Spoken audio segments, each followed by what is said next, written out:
diceritakan ada orang yang menerima daging kurban. Iya. Kemudian orang ini ternyata tidak bisa makan si daging kurban itu karena dia nggak punya gas, dia nggak punya minyak, dia nggak punya bumbu, dan dia nggak punya beras Ya. untuk bikin nasi. Nah, sementara yang gue tahu ada aturan bahwa hewan kurban atau daging kurban itu nggak boleh dijual. Daging kurban yang udah dibagikan, yang udah diterima orang itu nggak boleh dijual. Tapi kan kalau dengan kondisi si orang ini, mestinya kan kalau dia boleh jual itu daging kurban, dia bisa makan tuh, dia bisa pergi ke warteg, dia bisa belanjakan untuk di beras, untuk beli kebutuhan sehari-harinya dia lah. Itu gimana jadi ceritanya?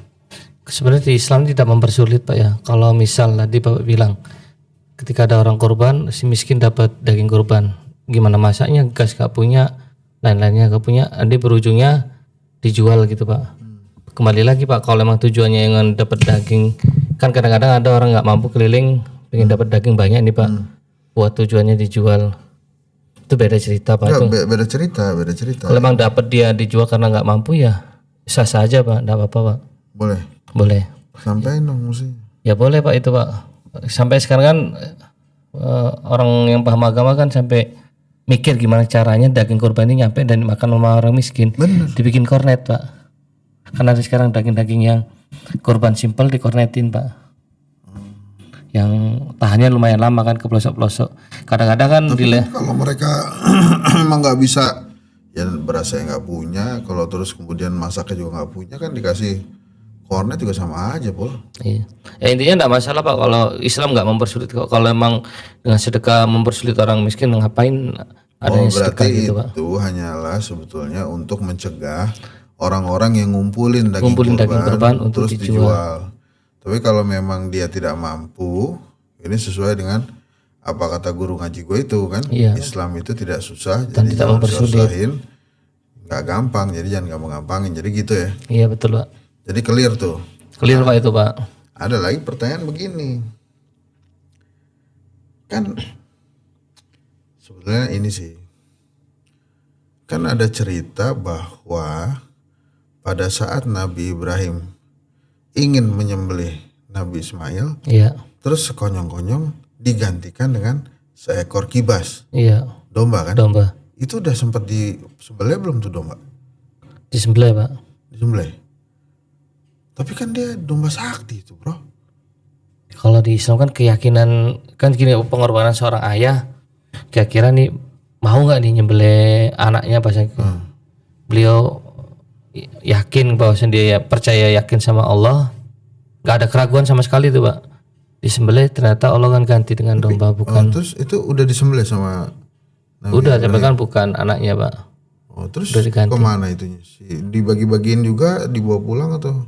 Enggak, soalnya terkadang kalau khutbah-khutbah di Idul Adha itu kan cuma sampai situ Iya, berhenti doang, di situ. berhenti di situ. Cuma nggak dijelasin itu, misalnya ini sih saya cuma pengen tahu aja, ini mohon maaf nih, ini karena ketidaktahuan saya kepada agama ya, Iya.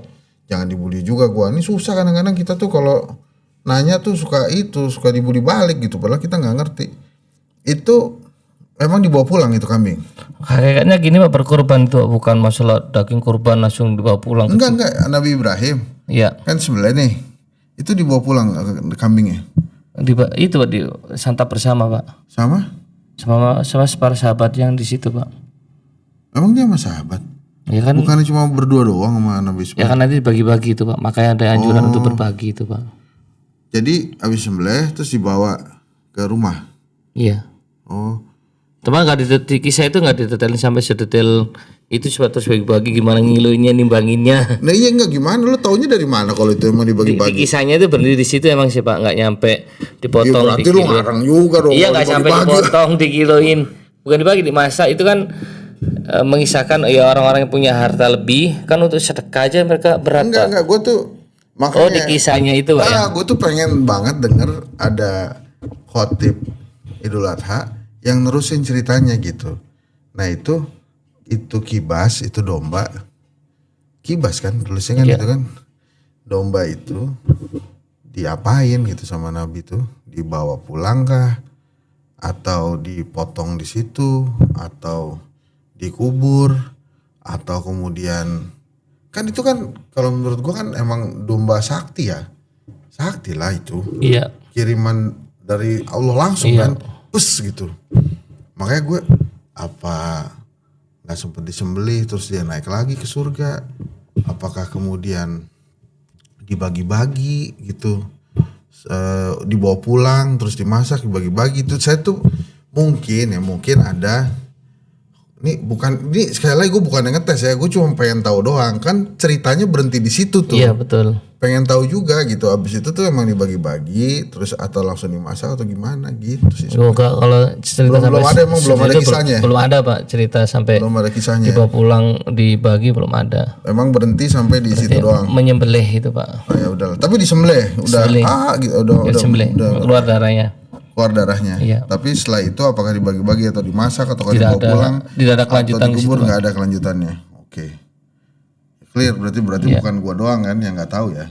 Kali aja lu kan Enggak. mondok, lu kali aja Dan tahu. saya juga belum pernah Pak dengerin habis itu dibagi-bagi.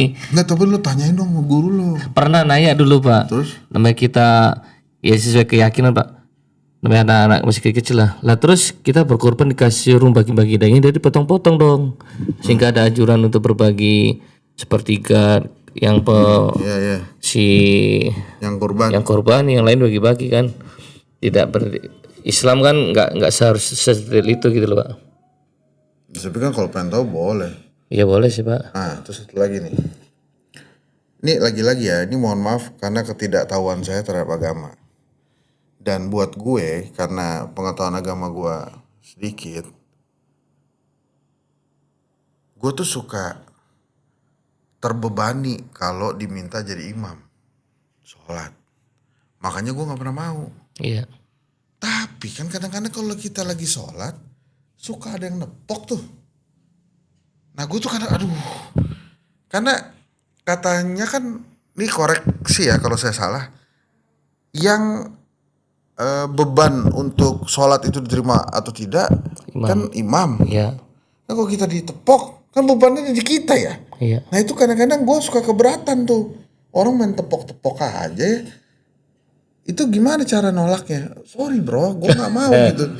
Gimana cara nolaknya? Boleh lagi Pak, tadi itu Pak, Islam tidak mempersulit. Dan kalau memang tadi Pak mikir diterima sah nggak ya? Saya kan masih belum bersih, masih kotor, masih kepikiran Pak ya. Belum pantas jadi imam gitu loh, kok Iya, dijadiin gue imam. gak pernah pikiran gue pantas jadi imam. Ya, intinya kan Di rumah aja buat apa? Kalau misalnya lagi sholat jamaah, kalau anak gue si Bimo ada tuh dia aja yang jadi imam gitu. ya enggak masalah sih Pak. Kalau dalam Islam kan yang penting ya sholat sih ini gitu Pak. Kalau mikir sejauh diterima kak ya itu urusan Allah. Enggak, bukan maksud gue urusan itu kita. gimana kita nolak boleh nggak? Nggak bisa Pak. Hah? Nggak bisa nolak. Lah gimana? Lah gimana Pak kalau jadi imam, misal Bapak imam sendirian, kepengennya nggak ada suaranya nih karena mungkin ya maaf nggak hafal surat-surat panjang, takut dikoreksi kan Pak ya, makin muter-muter kan, masa? Ya, Enggak, terus katanya kan ada yang boleh begini. kalau itu kalau pas Bapak bukan sholat mungkin Bapak lagi sholat sunnah ya, bukan sholat wajib, misal Bapak lagi sholat isya, lagi Jadi kalau badiah, udah ditepok udah nasib aja. ya terima takdir itu Pak, mungkin Allah pilih Bapak sebagai imam gitu. Oh Ya gitu ya.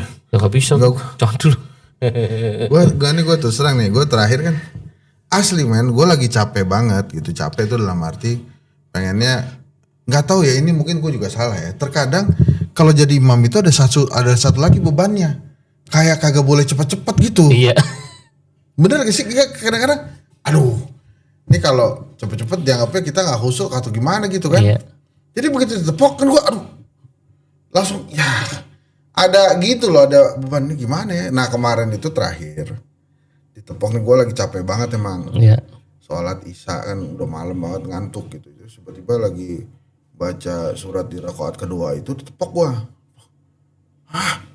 Kan males ya. Akhirnya gue balik lagi aja, gue ke belakang dia, gue tepok lagi. Jadi gue ikut dia gitu. Udah lu aja jadi imam, gak usah gue gitu. Batal itu sholatnya Pak. Iya gue batal, makanya kan gue tepok lagi, gue mulai lagi dari awal. Kan gak apa-apa kan gitu. Sebenarnya kalau dalam sholat tidak boleh membatalkan sholat Pak. apapun, walaupun ada bencana ada apa dilarang. gitu. Hukumnya nggak boleh sama sekali. Lah kalau lagi bencana bener dong tuh si siapa namanya? Kayak apa? Mbah Marijan. Itu beda Pak. Ya itu kan kita nggak tahu itu lagi sholat apa enggak. Lagi sujud kan dia katanya. Ya sujud karena ketakutan karena apa nggak ada yang tahu Pak. Oh jadi kalau sholat nggak boleh Nggak dibatalkan. boleh batalin Pak. Jadi Tanpa salah uzur. Kecuali Bapak kentut ya boleh. Kalau nggak ada uzur nggak boleh Pak. Gempa pun tetap harus sholat. Lagi kaget gue men. Lagi baca nih. Alam tara kaifa fa'ala rabbuka bisabab. Terus kan kaget gue nengok gitu. Akhirnya terus udah saya ke belakang dia. Ke belakang dia terus pluk saya nengok lagi dia. Dan gue sholat lagi dia. Lu aja yang jadi imam jangan gue gitu. Gak apa-apa saya gak keberatan mulai lagi dari awal. Tapi daripada gue terbebani itu gue kadang-kadang Pul. Kalau dikagetin gitu gue suka lupa rakaat berapa. Ini saya lagi baca nih Alam Tara. Ini Alam Tara waktu itu gue baca ya si Alfil itu. Alam Tara kaifa buka biasa. Kaget kan gue. Itu gue kadang-kadang kalau lagi gitu suka lupa tuh habis sujud gitu ya. Ini gue rakaat keberapa lagi. Terus tambah ada makmum kan. Terbebani tuh. Ini bener apa enggak aja kira-kira kita ngintip juga. Ini bener kagak nih gitu. Cuma kan imam nggak bisa. Ya kalau posisi gitu ya tetap Pak nggak bisa Mbak. Satu emang nggak boleh di Islam Pak membatalkan. Tapi kata lu kan nggak mempersulit Islam tuh. Iya, tapi kan ada hukum di situ, ada aturan Pak. Kalau tanpa uzur ya nggak boleh. Kalau ada uzur misal kentut nahan bunyi, ya udah wajib dibatalin Pak. Jadi itu kemarin yang salah gua atau yang nepok? Yang salah nggak ada yang salah sih Pak itu Pak. Yang mungkin karena ketidaktahuan Islam maafu gitu Pak. Kan Pak ini kan nggak tahu nih kalau membatalkan sholat sengaja itu nggak boleh kan, nggak tahu baru ini baru tahu ini gue. Kalau ini tahu, kalau diulang lagi nggak bisa Bapak yang berdosa. Jatuhnya Tapi nanti. Gimana caranya supaya kita apa boleh gak sih bawa tulisan tidak menerima tepokan? Lo jangan ketawa Dam, gue serius ini Dam. Gue suka kaget serius men, gue suka kaget tuh karena. Nah kalau misalnya kita dalam perjalanan nih, kita lagi jamaah akhir, 3-2 maghrib bisa. Lagi maghrib tiba-tiba ada yang nepok, atau misalnya lagi isya tiba-tiba ada yang nepok, tuh gimana tuh? Lah kan dia kagak tahu kalau kita mau jamak. Nih gue lagi sholat isya kan waktunya masih maghrib. Waktunya masih maghrib selesai kan lanjut jamak akhir tuh kan. Terus apa namanya kalau dikecilin dari 4 jadi 2 jamak akhir, jamak takdim. Iya itu kan digabung. Kalau dikecilin apa? 4 jadi 2. Kosor. Gue dikosor. Jadi kan jadi 2 tuh isanya. Itu pasti Bapak sendiri ya? Gue lagi sendiri.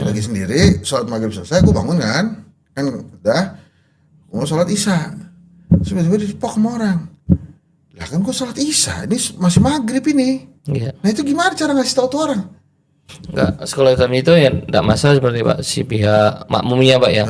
Karena ketidaktahuan emang enggak mungkin nanya dulu. Pak ini jamaah apa kosor Pak? Enggak, maksud gua gitu loh Pul. Mungkin ya kadang-kadang tuh juga pengen orang tuh juga kalau sholat menghargai orang yang lagi sholat gitu.